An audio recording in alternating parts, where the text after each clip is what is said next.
రామాయణంలో ఈరోజు మనం సుందరకాండలో 2వ సర్గ 3వ సర్గలో ఉండే విశేషాంశాలని తెలుసుకుందాం.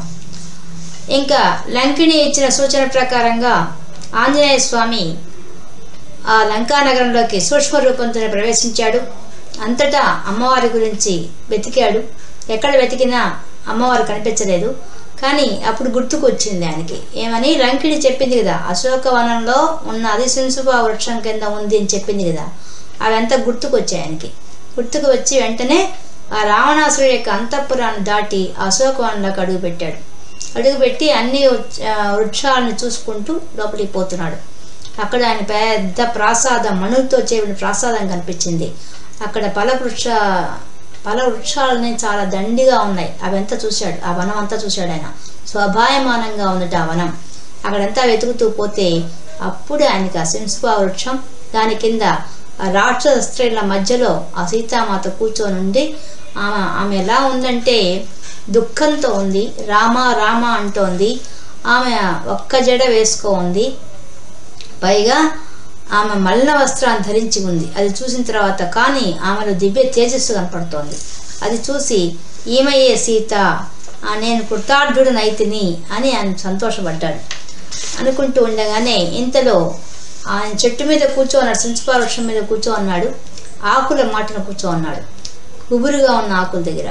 అప్పుడు దూరం నుంచి బేరి నినాదాలు, కిలకిల రావాలు వినిపించాయి. వినిపించగానే అటు పక్కకు చూడగా రావణాసురుడు వస్తున్నాడు. తన అంతఃపుర స్త్రీలతో కలిసి ఆయన 10 తలకాయలతో 20 చేతులతో కాటుకు వంటి కొండలాగా ఉండే శరీరంతో, నల్లని శరీరంతో వస్తూ ఉన్నాడు. అది చూసిన తర్వాత ఆయన గంభీరమైన రూపాన్ని చూస్తున్నాడు. ఇంతలో అతడు దగ్గరికి వచ్చాడు. వచ్చే ముందు ఏం జరిగిందో చెప్తున్నాడు ఇక్కడ. రావణాసురుడు నిద్రిస్తుంటే రావణాసురుడు అనుకున్నాట, ఎప్పుడు ఇంతకాలం అయిపోయింది సీతను తీసుకొచ్చి, ఇంకా రామచంద్ర ప్రభువు రాలేదే, ఇంకా నాకు మోక్షం ఇవ్వలేదే అని ఎదురు చూస్తున్నాట. ఆయన అనుకుంటూ పనుకొని నిద్రపోయాట. నిద్రపోతే కళలో ఆయన కళ వచ్చిందట. నిద్రలో కళ వచ్చిందట. ఏమని? శింసుప వృక్షం మీద ఒక వానరుడు కూర్చున్నట్టుగా కనిపించిందట. వెంటనే ఆయనకు మెలకు వచ్చేసింది. అప్పుడు ఆయన ఆలోచించాడు, ఇప్పుడే కదా నేను వెళ్ళి ఆ సీతను నా వాగ్ధాటితో, వాగ్బాణాలతో సంధించి ఆమెను బాధించాలి. ఈ విషయాన్ని ఆ వానరుడు చూడాలి. చూసి విని వెళ్ళి రామచంద్రబాబుకు చెప్పాలి. అప్పుడు రాముడు రావాలి, అప్పుడు నన్ను వధించాలి, నాకు మోక్షం రావాలి. ఇదే సందర్భం అని చెప్పి వెంటనే లేచి ఆయన వచ్చేసాట. వచ్చి సీత దూరంగానే ఆయన రావడం చూసి వెంటనే ఆమె ముడుచుకొని సిగ్గుతో తల వంచుకొని కన్నీళ్లు కాలుస్తూ కూర్చుందట. అప్పుడు రావణాసుడు దగ్గరికి వచ్చాడు. ఇక్కడ ఆయన మాట్లాడుతున్న మాటలంతా కూడా రాముని స్తోత్రం చేస్తున్నట్టుగా ఉంది, దూషిస్తూ పైకి కనిపిస్తోంది, స్తోత్రం చేస్తున్నట్టుగా లోపల ఉంది. ఆ విధంగా రచించారు. రావణాసుడు వచ్చి, ఓ సన్నని నడువగలదానా, ఎందుకలా భయపడుతున్నావు నన్ను చూసి? నీవు ఆ రామచంద్రుని నమ్ముకున్నావు, ఆయన చూసావా? ఆ రాముడు లక్ష్మణుడు ఏ వనాలు బట్టి తిరుగుతున్నారో ఏమో, ఇప్పటిదాకా నీ గురించి ఆలోచించలేదు, నీ కోసం రాలేదు వాళ్ళు. ఎటువంటి వాడు ఆ రామచంద్రుడు? అడవిలో తిరిగే వాడితో నీకేం పని? అదేదో నా చెంత చేరితే నీవు సకల భోగాలు అనుభవిస్తావు కదా, వృధాగా ఎందుకు యవనం పాడు చేసుకుంటావు అని మాట్లాడుతూ అప్పుడు రాముడు గురించి మాట్లాడుతున్నాడు. ఏమని? రాముడు ఎటువంటి వాడంటే మమత శూన్యుడు, అభిమాని, నిస్సత్తుడు మరియు పండిత మాన్యుడు, అలాంటి పదాలను ఉపయోగించాడు. అంటే ఆమెతో చెప్పేటప్పుడు అవన్నీ చెప్పాడు. రాముడికి ఉండే లక్షణాలు అంటే ఆయన తిడుతున్నట్టుగా ఉంది, కానీ పొగుడుతున్నట్టుగా ఉంది. మధ్యలో మూఢుడు అట్లాంటి పదాలు కూడా ఉపయోగించాడు. కానీ మొత్తానికి ఆయన చెప్పిన స్తోత్రంలాగా చెప్పాడు. ఇక్కడ చెప్పిన తర్వాత అప్పుడు సీతామాత పరపురుషుడితో మాట్లాడకూడదనే దాంతో పతివ్రత కాబట్టి ఆమె తన మధ్యలో రావణాసుడికి తనకు మధ్యలో ఒక గడ్డి పరకను పెట్టి ఆ గడ్డి పరకతో మాట్లాడుతున్నట్టుగా మాట్లాడుతోంది. ఓ దురాత్మ, నువ్వేదో మహాపరాక్రమవంతుడు అనుకుంటున్నావేమో, రాముడు లక్ష్మణుడు లేని సమయంలో వచ్చి నన్ను అపహరించుకొని వచ్చావు. అక్కడే తెలుస్తోంది నీ ప్రతాపం ఏంటో. అందువల్ల రాముడి బలం ఎట్లాంటిది అనుకుంటున్నావు? సముద్రాన్ని ఆయన ఇంకింప చేయగలవాడు. లేదా రామలక్ష్మణుడు ఆ సముద్రానికి వారధి కట్టైనా వచ్చి నన్ను తీసుకుపోతారు. అంతేకాక నిన్ను నీ బంధుమిత్ర సమేతంగా నిన్ను సంహరిస్తారు. ఇది తథ్యం, ఇది జరిగి తీరుతుంది అని ఆమె కోపంగా మాట్లాడింది. మాట్లాడేసరికి వెంటనే ఈ రావణాసుడి కోపం వచ్చి కత్తి ఎత్తి ఆమె మీదకి పోబోయాడు. అప్పుడు మండోదరి వచ్చి అడ్డం వచ్చి పట్టుకొని, నాదా, ఈ సామాన్యమైన ఈ మానవ స్త్రీతో నీకేలా? ఇంతమంది యక్ష కిన్నెర కింపురుష అప్సరసలతో సహా అందరూ నీ వద్ద ఉండగా ఈమెతో నీకేం పని? రా వెళ్దాము అనగానే అప్పుడు రావణాసుడు శాంతించి ఆ రాక్షసులతో స్త్రీలతో అంటున్నాడు, మీరు నయానో భయానో ఏ విధంగా అయినా సరే, ఏ ఉపాయం చేత అయినా సరే ఈమె మనసు మార్చి ఈమె నా సయ్యామందిని చేరేటట్టుగా చేయండి. లేనిచో 2 మాసాలు గడువిస్తున్నాను. ఆ తర్వాత మీరు ఈమె మాంసాన్ని వండి నాకు ప్రాతకాల భోజనానికి వడ్డించండి అని చెప్పేశాడు. అని చెప్పి ఆయన స్త్రీలతో కలిసి వెళ్ళిపోయాడు.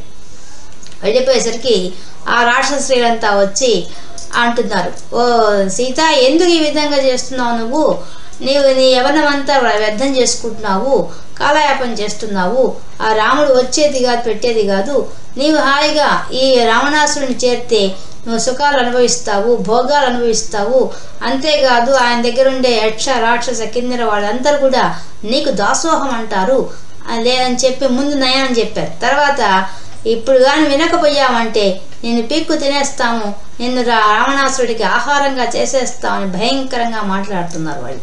ఆమెను భయపడుతూ దగ్గరకు వచ్చి మాట్లాడుతున్నారు. ఆ సమయంలో త్రిజట అనే ఒక రాక్షస స్త్రీ, ఓ దుష్ట రాక్షస స్త్రీలరా, ఆగండి, మాట్లాడద్దు, మీరు భయపెట్టవద్దు, ఆ సీతను దూరంగా జరగండి అని చెప్పి ఆమె చెప్తోంది. నేను ఇప్పుడే ఒక కల కన్నాను. ఆ కలలో తెల్లని ఐరావతం ఎక్కి రాముడు లక్ష్మణుడు వచ్చి రాముడు ఈ సీతను తన అంకం మీద కూర్చొని తీసుకువెళ్తున్నట్టుగా నాకు కల వచ్చింది. అంతేకాదు రావణాసురుడు కపాలమాల ధరించి ఒంటి నిండా నూనె పూసుకొని ఆయన తన బంధుమిత్రులతో సహా ఒక మడుగులో పడి మునక వేసినట్టుగా నేను చూశాను. అలాగే విభీషణుడు రామచంద్రుడి దగ్గర నిలబడి ఆనందంతో ఉన్న దృశ్యాన్ని కూడా చూశాను నేను. కాబట్టి రాముడు రావడం తథ్యము, వచ్చి ఈ రావణాసురుణ్ణి వీళ్ళందరినీ సంహరించడం తథ్యం. కాబట్టి మీరు ఆమెను భయపడడం మానేసేసి మీరు మీ పనిలో ఉండండి అనగానే వాళ్ళు అప్పుడు ఆ కళ్ళ విని భయపడి కొంచెం దూరంగా వెళ్ళి ఆ రాక్షస స్త్రీలంతా నిద్రించారు. నిద్రించగానే అప్పుడు సీతామాత ఏడుస్తూ దుఃఖంతో, ఏమి నాకు ఇట్లా రాముడు ఎప్పుడు వస్తాడు, నా పరిస్థితి ఏందని చెప్పి రామ రామ అని ఏడుస్తూ కూర్చుంది ఆమె. కానీ ఆమె కొంతసేపటికి ఆమెకు ఒక ఆలోచన వచ్చింది. ఎంతకాలం ఇలాగా? ఆయన ఇచ్చిన గడువు 2 మాసాలే. ఇప్పటికి రాముడికి నేను ఎక్కడున్నానో కూడా తెలిసినట్లేదు. కాబట్టి ఇప్పుడు నాకు ఏం గతి, ఏ ఉపాయం ఉంది? నాకు మరణమే శరణ్యం. కాబట్టి నా యొక్క కేశపాసంతోనే ఈ సింసుపా వృక్షానికి వేసుకొని ఉరి చేసుకొని మరణిస్తాను అని అనుకున్నది మనసుతో. అనుకుంటూ ఉండగానే ఆ దుఃఖాన్ని చూసినటువంటి ఆ ఆంజనేయ స్వామి చిన్నగా మాట్లాడడం మొదలుపెట్టాడు. ఆయన కోసల రాజ్యానికి రాజు దశరథ మహారాజు. ఆయనకి 9 కుమారులు ఉన్నారు, రామ లక్ష్మణ భరత శత్రుఘ్నుడు. ఆయనలో రాముడి యొక్క భార్య సీత. ఆ రాముడు సీత లక్ష్మణుడు పితృవాక్య పరిపాలనకై అరణ్యాలకు వచ్చారు. వాళ్ళు పంచవటి తీరంలో ఉన్నప్పుడు ఆ సీతామాతను రావణాసురుడిని ఒక రాక్షసుడు అపహరించాడు. ఆ తర్వాత రామలక్ష్మణులు కలిసి శబరిమాత యొక్క సూచన మేరకు ఋష్యముఖ పర్వతం చేరుకొని అక్కడ సుగ్రీవునితో మైత్రి ఏర్పరచుకున్నారు. సుగ్రీవుని యొక్క భార్యను వాళ్ళు అపహరించి ఉంటే అందుకని వాళ్ళని సంహరించాడు రాముడు. తర్వాత సుగ్రీవుడు ఆ సీతామాతను వెతకడానికి కోసంగా 4 దిక్కులకు వానరులు పంపాడు. అందులో నేను ఒకడిని. నేను ఈ దక్షిణ దిక్కుగా వచ్చి ఇప్పుడు ఇక్కడికి వచ్చాను. నేను ఇప్పుడు సీతామాతను దర్శించాను. నేను కృతార్థుడినయ్యాను అని చెప్పాడు. అని చెప్పి గమ్మునైపోయాడు. అనగానే ఆమెకు నేను విన్నది నిజమా అబద్ధమా, లేదా నేను కలగంటున్నానా? కళలు ఎక్కడి నుంచి వస్తాయి? నేను నిద్రపోలేదు కదా, కళ ఎక్కడి నుంచి వస్తుంది? కాబట్టి కాదు, నిజమే ఉంటుంది. ఎవరో బుద్ధిమంతుడా ఇంత ప్రీతికరమైన మాటలు మాట్లాడిన వాడు ఎవరో నా ముందు నాకు దర్శనం ఇవ్వవలసింది అని అన్నాను. అనగానే చిన్నగా ఆ చెట్టు మించి దిగి వచ్చాడు ఆంజనేయ స్వామి. ఎర్రని ముఖంతో పట్టు వస్త్రంతో పెరిగిపోతున్న ఆయన వచ్చి నిలబడ్డాడు ఆమె ముందు నమస్కరించి. అప్పుడు ఆమె అడిగింది, ఏ విధంగా నువ్వు చెప్పిందంతా నిజమేనా? నీకు వానరులకు నరులు అయినటువంటి రామలక్ష్మణులకు ఎలా సంబంధం కుదిరింది, ఏ విధంగా మీరు కలిశారు, నాకు మళ్ళీ వివరంగా చెప్పమంది ఆమె. అప్పుడు చెప్తున్నాడు సుగ్రీవుడితో ఎట్లా మైత్రి కలిసింది, వాళ్ళు ఏ విధంగా ఆ మైత్రి పురస్కరించుకొని ఏ విధంగా అయితే పంపించాడో అదేదో చెప్తున్నాడు. కానీ మొదట ఆమె సందేహించింది, వచ్చినవాడు రాక్షసుడే మాయ రూపంలో వచ్చాడేమో అని చెప్పి. అప్పుడు ఆమె చూడంగానే కనుక్కున్నాడు ఆయన, అమ్మ నేను మాయతో వచ్చిన రాక్షసుని మాత్రం కాదు, నేను రాముడు పంపిస్తేనే వచ్చాను తల్లి అని చెప్పాడు ఆయన. అప్పుడు ఆమె చెప్పమంటే మళ్ళీ సుగ్రీవుడు కలిసింది అంతా చెప్పి, అమ్మ వానరులంతా 4 దిక్కులకు వెళ్ళారు, నేను వచ్చిన వాళ్ళు, నేను సుగ్రీవుడి యొక్క మంత్రిని, నేను ఈ దక్షిణ దిక్కుగా వచ్చి ఈ లంకా నగరానికి వచ్చాను, ఇప్పుడు నేను దర్శించాను, ఈ భాగ్యం నాకు కలిగిందమ్మా అని చెప్పి, అప్పుడు ఆయన ఆనవాలుగా ఆ రామచంద్ర ప్రభు నేను బయలుదేరుతున్నప్పుడు నన్ను పిలిచి, నీ వల్లే కార్యం సాధించబడుతుంది అనిపిస్తోంది, కాబట్టి నేనిచ్చే ఈ అంగుళీకాన్ని, ఈ ఉంగరాన్ని, నా అక్షరాలతో, నా నామంతో ఉండే అక్షరాలతో ఉన్నటువంటి ఈ ఉంగరాన్ని సీతకు చూపిస్తే ఆమె గుర్తుపడుతుంది అని చెప్పి ఇచ్చారు అని చెప్పి ఆయన తన దగ్గర ఉండే ఉంగరాన్ని తీసి అమ్మవారికి ఇచ్చారు. అప్పుడు అది చూడంగానే ఆమె వలవల ఏడ్చేసి కళ్ళకు అద్దుకొని ఆమెకు అప్పుడు నమ్మకం కుదిరింది. ఓ బుద్ధిమంతుడా, నీవు ఎంత ప్రియమైన వాడివైతేనో, నువ్వు కార్యసాధకుడు గుర్తిస్తేనో నిన్ను పంపించాడు నా దగ్గరికి, అంటే లేకపోతే పరాయ పురుషుడు నా దగ్గరికి పంపించాడు రాముడు, కాబట్టి నువ్వు పంపించాడంటేనే నాకు అర్థమవుతుందా నువ్వు ఎటువంటి వాడివో అని ఆమె చెప్తోంది. ఇక్కడ చూసావు కదా, ఇప్పుడు రావణాసురుడు రావడం, నాతో మాట్లాడడానికి 2 నెలలే గడువు ఉన్నది. కాబట్టి ఇప్పుడు ఇన్ని విషయాలు తెలుసుకున్నావు కదా, ఈ విషయాల్ని వెంటనే వెళ్ళి రామలక్ష్మణుకు తెలియజేయి, సుగ్రీవునికి కూడా తెలియజేసేయి, తర్వాత శీఘ్రంగా వచ్చి ఈ రావణాసురుని సంబంధించి నన్ను తీసుకుని వెళ్ళమని చెప్పవలసింది అని చెప్పింది ఆమె. చెప్పగానే అప్పుడే ఆమెకు అనుమానం వచ్చింది, నువ్వు ఇంత చిన్నవాడిగా ఉన్నావు, ఎట్లా వస్తారు అసలు రామలక్ష్మణులు వాళ్ళంతా ఎలా వస్తారు ఇక్కడికి, ఎలా రాగలుగుతారు అనగానే ఆయన వెంటనే మేరు పర్వతం అంత ఎత్తు ఎదిగి తన రూపాన్ని చూపించి, అమ్మా నిజంగా నా రూపం ఇది, ఇక్కడికి నేను సూక్ష్మ రూపంలో వచ్చానని చెప్పి నమస్కరించాడు, మళ్ళీ రూపాన్ని ఉపసంహరించాడు. అప్పుడు ఆమె చూసి, అయితే మాత్రం సముద్రాన్ని దాటి ఎలా వస్తారు, వానరులంతా ఎలా వస్తారు, సుగ్రీవుడు ఎలా వస్తాడు, నరులైనటువంటి రామలక్ష్మణులు ఎలా వస్తారు అని అడిగింది.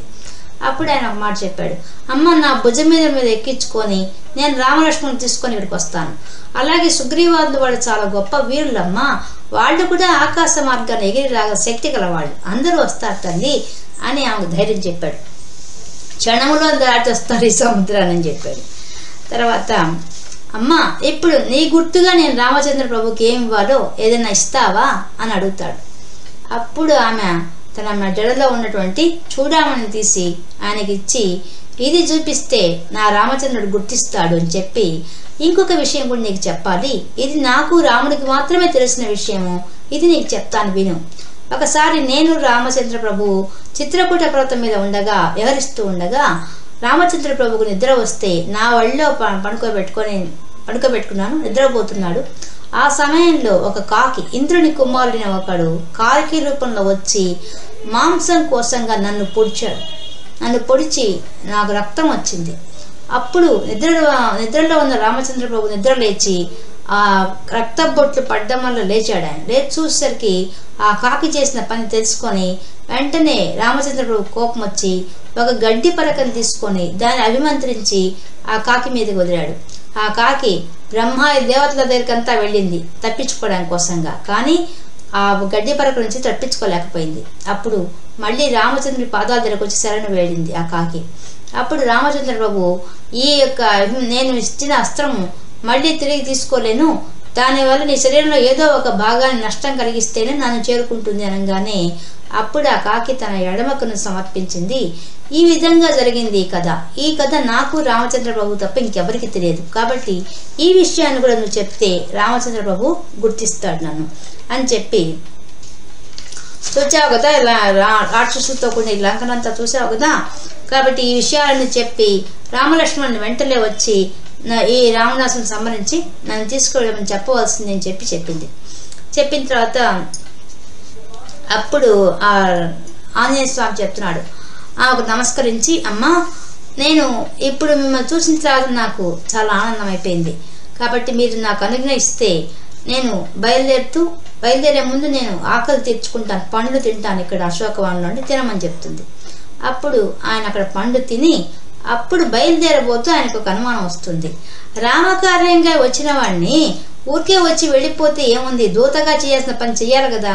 నేను రావణాసురుడిని కలుసుకోవాలి, రావణాసురుడి ద్వారా ఇక్కడ ఉండే విషయాలు రామచంద్రబాబు తెలియజేయాలనే ఉద్దేశంతో ఆయన వెంటనే తన వెళ్ళిపోవాలనుకున్నవాడు మళ్ళీ వెనక్కి వచ్చి ఆ అశోకవనాన్నంతా శింసువ వృక్షం తప్పించి మిగతా అన్ని మొక్కలు పీకేసేసి అంతా ధ్వంసం చేసి పారేశాడు.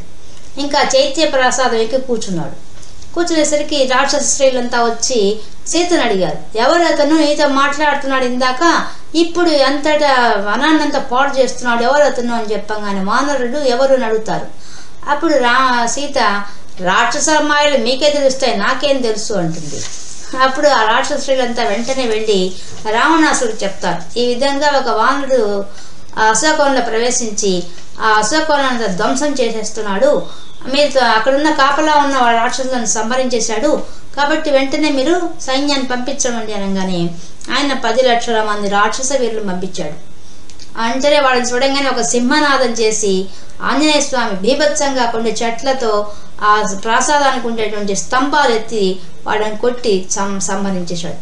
తర్వాత ఒక 5 మంది సేనాపతులను పంపిస్తాడు, వాళ్ళను సంహరించేస్తాడు. తర్వాత చివరికి అక్షకుమారుని పంపిస్తాడు. అక్షకుమారుడు చాలా ధైర్యవంతుడు, గొప్ప పరాక్రమవంతుడు. అటువంటి ఆయనతో కూడా ఆయన పరాక్రమం చూసి ముచ్చట పడతాడు ఆంజనేయ స్వామి, కానీ అతన్ని కూడా సంహరించేస్తాడు. అప్పుడు రావణాసురుడు ఇంద్రజిత్తును చూసి ఇక అర్థమైపోయింది, వచ్చినవాడు సామాన్యుడు కాదు, ఇక దీనికి ఈ కార్యానికి తగిన వాడు నువ్వు వెళ్ళి బంధించి తీసుకురా అని చెప్తాడు. అప్పుడు విభీషణుడు ప్రతిజ్ఞ చేస్తాడు, తండ్రి నేను వెళ్ళి ఆ వానరుని బంధించి తీసుకొస్తా అని చెప్పి వస్తాడు. దూరం నుంచి చూడంగానే పరాక్రమవంతుడు వస్తాడని కనిపెడతాడు ఆంజనేయ స్వామి. అంటే రాగానే ఆయన గుర్రాలు ఆయన సారథిని సంహరించేస్తాడు. ఇంకా గుర్రం ఏమీ లేదు, రథం లేని వాడైపోతాడు ఆ ఇంద్రజిత్తు. ఓ ఇంత పరాక్రమవంతుడా వచ్చిన వాడని తెలుసుకుంటాడు. అప్పుడు బ్రహ్మాస్త్రాన్ని ప్రయోగిస్తాడు. ఆ బ్రహ్మాస్త్రాన్ని కూడా ఆంజనేయ స్వామిని ఏమి చేయదు, ఎందుకంటే వరప్రసాది కదా, బ్రహ్మాస్త్రం కూడా ఏం చేయదు. కానీ ఆయన ఆ బ్రహ్మాస్త్రానికి నమస్కరించి బ్రహ్మదేవుడికి ఆయనతో బ్రహ్మదేవుడి మీద గౌరవంతో దానికి బంధించబడినట్టుగా నటిస్తాడు. అప్పుడు ఇంద్రజిత్తు చాలా గొప్పగా నేను బంధించాను అనే అహంకారంతో ఆ ఆంజనేయ స్వామిని తీసుకుపోవడానికి సిద్ధపడతాడు. అనడంతో ఈ యొక్క 3వ సర్గ పూర్తయింది. సుందరకాండలో ఈరోజు మనం 2వ సర్గ 3వ సర్గలో ఉండే విశేషాంశాలు తెలుసుకుందాం. రేపు 4వ సర్గతో కలుసుకుందాం. అంతవరకు సెలవు.